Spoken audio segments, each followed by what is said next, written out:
Good evening and salutations, my G friends. We'll start off with Sunny and Sitwell because there's how do I sit there and describe this scene? It's an interesting scene, but there's certain things to me that's just not really making sense. Before Sunny even got there, when he was talking to Jason, he pretty much seemed like he was adamant about giving up the peers, getting out the mob, and just felt like the walls was closing in, Michael being hurt, and everything, right? And it was Jason who was like, bro, you sure you want to sit there and sell to him? At this point, he was like, yeah, why not? You know? And he stated his reasons why before, and it was like, okay, I don't know if I would sell to Sitwell, but, you seem like you're pretty adamant about it. He comes in, and he seems like he's playing, like, hard to get a hardball or whatever. He's like, I want to know why you want to sit there and buy my peers. I could have swore you're having a conversation with Jason, like maybe a month or a couple months ago, and you didn't even really seem like you cared. Why? So why now are you suddenly starting to ask all these questions? I mean, bottom line is the way I look at it is that if this measurement pass, it's not going to matter. Like you selling to him or not, you're going to lose the peers either way if the vote goes in the wrong direction. The only difference is you're just not going to make a profit from it. It's not like Sonny is like starving for cash or anything like that, but still, that's how I'm looking at this whole conversation. Just like, why are you asking all these questions? And it's like, where is this going? So he pretty much says, listen, I want your stranglehold on Port Charles done. I want the mob element, the constant shootout. I want that done. Okay, I'm trying to run a legit business, and I'm pretty sure he has some legit businesses or whatever. And I can't have this mob stuff going on. And of course, he says the same thing that he said months ago. Listen, they're not going to care once you're gone. They're not going to care about that property. And I think everything's going to work out fine. I'm a gambling man. I mean, we know he's a gambling man because we've seen him gamble for a whole week playing cards with Lucky at pretty much our expense. So they talk, and Sitwell brings up his kids. You already lost one child, given what happened to your other son. I mean, isn't it just time to get out the mob at this point?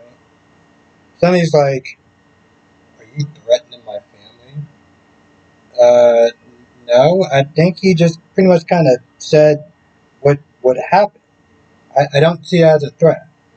I guess some people get a little kind of touchy, whatever, when you bring up somebody else's children, but the only thing that he did was bring up something that happened.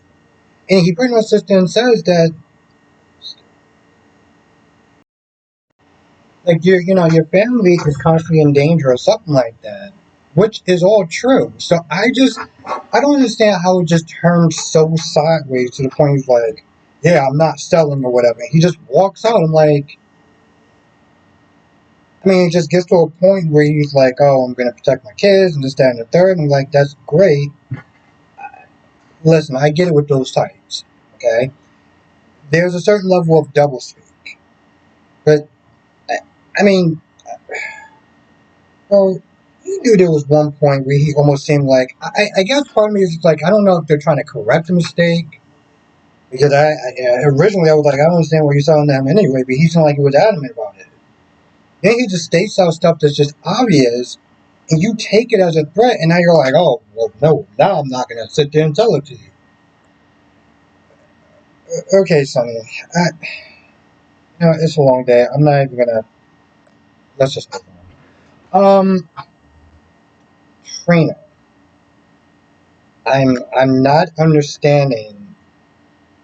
I feel like her emotions are all over the place. I don't know if she is just a lack of sleep or whatever, but she talks about Drew. Well, she talks about Kai and being devastated that he won't be able to play football. Right? He's like, he's all devastated. This is all Drew's fault because he promised him. He pretty much he gave him hope that he would be able to sit there and play. Did he really? Did he guarantee that the surgery was going to allow him to play football? Those are the words he said, or is that just going off your feelings? Because let's be very clear about something. In one breath, she says that the surgery made his spine better. Okay, the surgery was a good thing because it made his spine better. And in the same breath, you're like, well, this is Drew's fault because he gave him hope. I don't understand. Isn't the fact that his spine better, isn't that a good thing? Yeah, I get it. He's upset that he can't play football, but the only person that gave him that amount of hope was Kai. It wasn't Drew. Drew never at one point sat there and said that this is going to allow you to play football.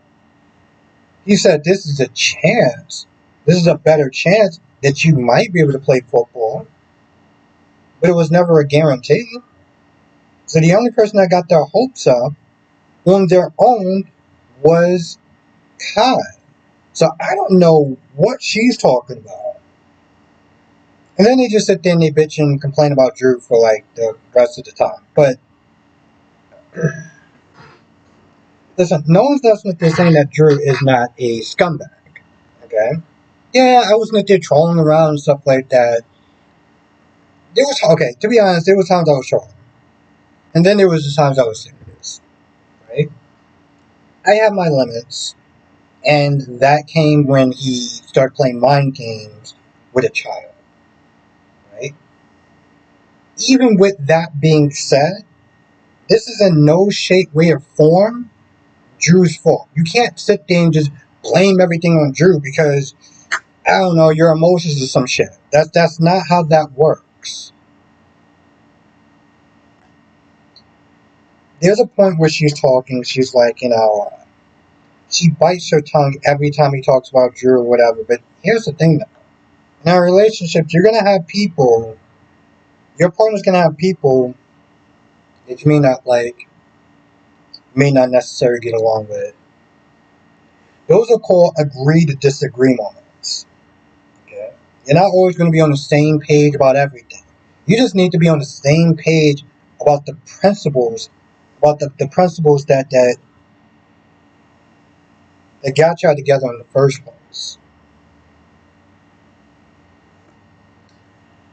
Meanwhile, Kai is not there breaking the bad news to Drew, and Drew's like, listen, he started blaming himself. He's like, I should have really. I was like, no, Drew, this isn't your fault. You didn't promise him that you were going to sit there, that he was going to sit there and play. So we're not going to play that game. But he does sit there and offer him an internship, and it seems like he's going to take it, which he should, right?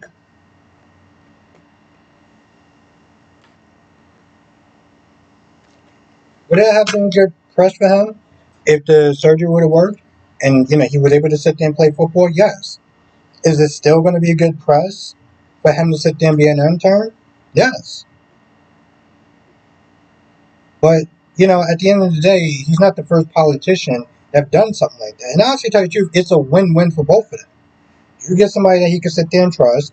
Kai gets something great on his resume and everything. It's a win-win. Now I'm pretty sure people are gonna sit there and say, "Well, Drew's up to no good."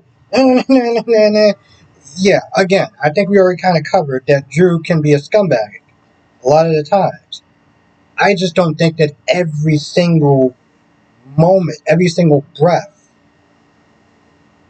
all the time, 24/7, is him doing the scumbag move. Just saying. Um, So after Sasha leaves to go put the baby, down for her, I don't know, sleep or whatever, Michael's not there talking about how, first of all, this is something that the viewers pointed out that I didn't sit there and think of yesterday, and I'm kind of kicking myself to some extent. Is that I don't even understand what is Sasha's plan. How are you going to sit there and tell the father of that child that him and the Quartermains is going to have no involvement with that child when you're living in their house? Like, how does that even work? You're also living in a house that what Michael's living in. It's like, how out of pocket is that? But it gets worse in a sense. Because, Michael seemed like he's cool. He's like, I trust Sasha and everything like that. And, my name is not going to be on the birth certificate and this, that, and the third. And he just, one, that just doesn't sit right. I understood that he wanted to sit there and honor her wishes and stuff like that before you saw the baby, before the baby was actually real. Now that the baby's real, I'm not a fan of reneging on agreements, but like, reality is reality, you know? And I do think that he should actually have a role in that child's life. Okay? I think it's completely out of pocket to sit there and just decide that the male shouldn't have an active role in the child's life, just like the female. Like that's just so out of pocket.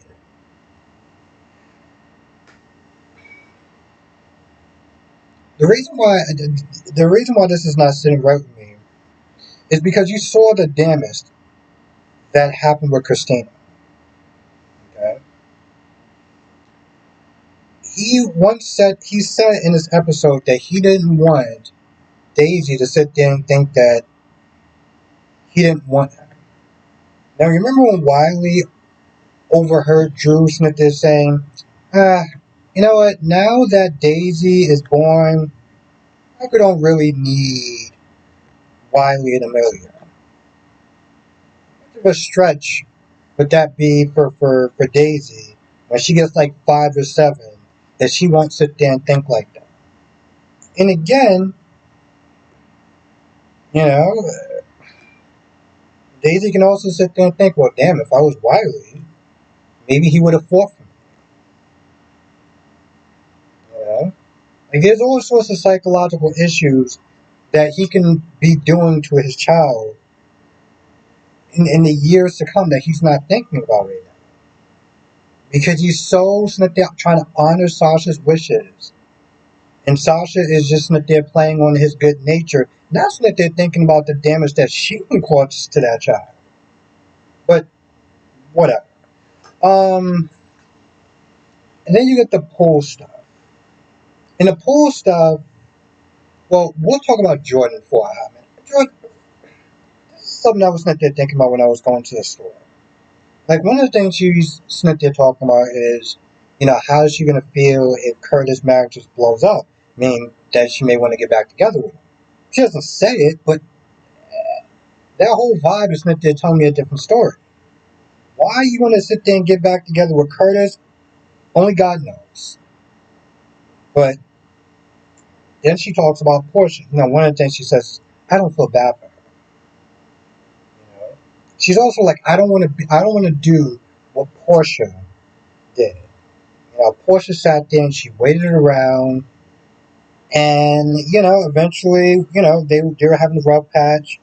Portia always seemed like she was extra available to sit there and talk. And guess what? His marriage problems. Another pattern that Curtis has, but whatever. And she's like, I don't want to sit there and pray on that. Oh, the minute things are really rocky, I can sit there and swoop right on in. Even though she says, Portia did that to me. Well, I want you to sit there and think about what you're doing, Jordan. Because essentially, you're kind of doing the same thing that Portia was doing. Not the whole, oh, now that they're having problems, but, I mean, think about that. Jordan, you're married to Curtis. Was you always cool every time they decide to hang out and stuff like that? and she was always available. No, I'm pretty sure it didn't sit right with you. But you've been doing the same thing for a while since he's gotten married. So, like, in a lot of ways, you know, you may despise Portia for what she did and the role that she played, but you're doing the exact same thing. Yeah, I understand that you're friends and stuff like that, but when y'all exes, you should have kind of took more of a step back. Oh well, she's true and she's always gonna be my friend. Nah, bro. Think about it from your end.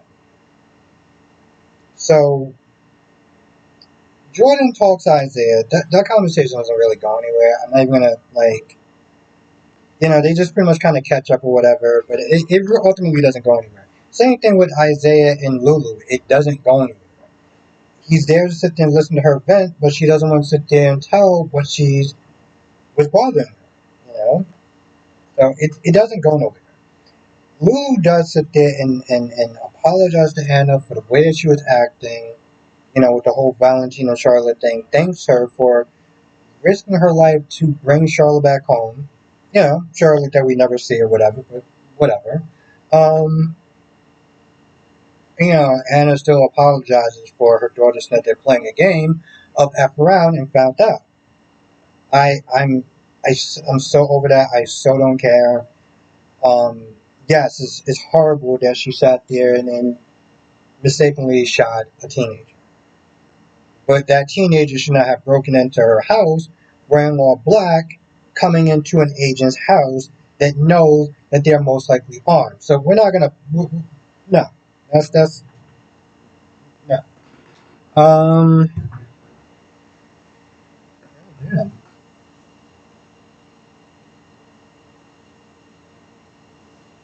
Oh, and then there's the Lucas and Marco scene. This is a scene that they're just talking about Natalia and Marco doesn't want to turn his back on his mother. But then he's like, oh, well, I can't really sit there and say what she did. You know, um, I'm an attorney, so he can't really speak about that. But then he just goes and he decides to speak about that. But then, while they're talking, they're doing this sort of double talk like, oh, yeah, that woman, that lady. We're still pretending at this point, like, you already breached that attorney, client, whatever. Why are you sitting there talking in code at this point? Like, that's just, no.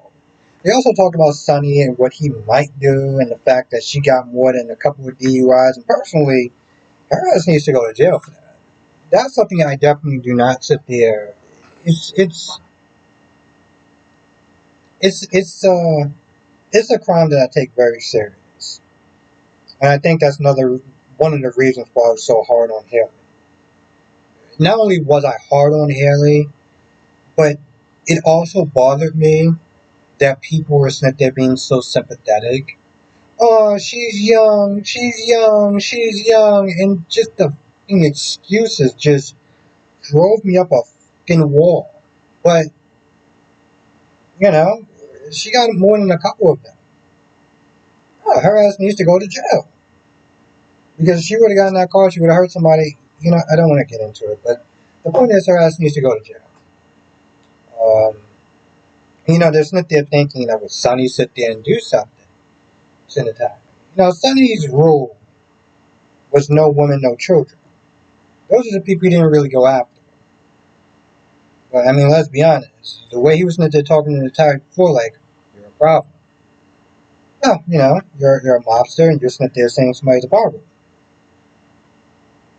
I can only think of a certain number of ways you're gonna sit there and deal with that said problem. Um, another conversation that doesn't ultimately go anywhere, but I think I'll bring it up. I don't know. There was some stuff that was interesting in this episode. As a whole, yeah, I guess they gotta sit there and add a certain level of fluff. Oh, who the hell is sitting there looking at that damn baby? Like, there's a point where she goes in the to check on the baby, This is after she puts the baby down. You see somebody like walking in the house or whatever, and then